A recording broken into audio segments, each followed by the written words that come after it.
Hey, I don't mean to interrupt you.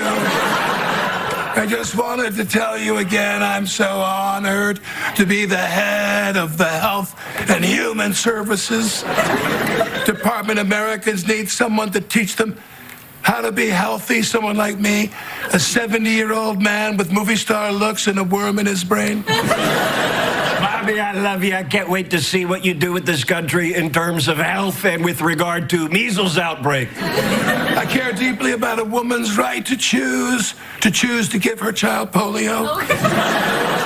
I just wish people would take my appointment more seriously. All right, I gotta go. I got a dead dolphin in my car.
A moment ago, I said landslide in relation to Trump's win. And when I say landslide, good on you, Rowan, for calling it.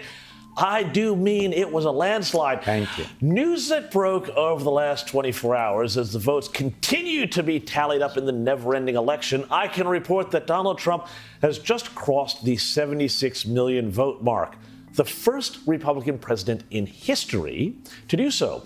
And predictably, Trump's return and his appointments are causing meltdowns all over the place on the left. Something which none other than Democrat Senator John Fetterman sagely picked up on here. We describe it as God-tier level trolling to just trigger a full-on China syndrome to own the libs in perpetuity. Yes, that's right. God-tier level trolling leading to a China syndrome meltdown. Ain't it great? I am here for it, and I know you are too. I mean, here's Sherilyn Hill, who served on Joe Biden's Supreme Court commission, losing it and calling Trump's defense secretary designate Pete Hegseth a white supremacist. This is someone who, is known to be a white supremacist, known to be an extremist, whose platform, whose book is basically about his opposition to the advancement of black officers to the top brass. Sorry, opposition to DEI is not racism. It's the opposite of racism. Now, apparently reporters, too, supposedly hardened journalists, are also crying over the prospect of Matt Gaetz becoming Attorney General. Not going to receive a very warm welcome from the career folks there. We've seen people today, our fellow reporters, crying, hugging in the hallways. And here's a Connecticut teacher turning on the waterworks on local TV to save her job after she threatened to kill Trump supporters.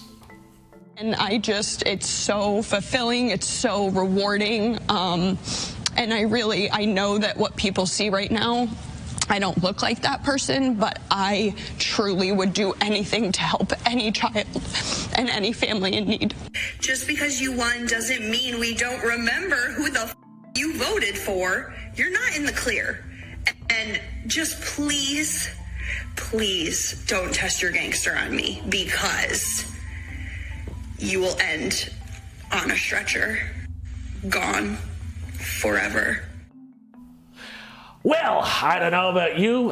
Which one of those two performances do you think is her real persona anyway? And of course, one of the fascinating things about this election has been how ordinary, non-TDS suffering folks from all walks of life looked at the Democrat program, which involves importing huge numbers of migrants to drive down wages, letting crime run rampant in cities, setting up stifling regulation to keep people from starting businesses and getting ahead, and turning the schools into trans ideology indoctrination camps. Well, people looked at all of that, and I don't know why, but they said thanks, but no thanks. Indeed, have a listen to what these Chicago residents, and Chicago's reliably very democratic, but listen to what they had to say at a special city council meeting this week in the wake of the election. I want to know, how does it feel that Trump is in office right now? You see the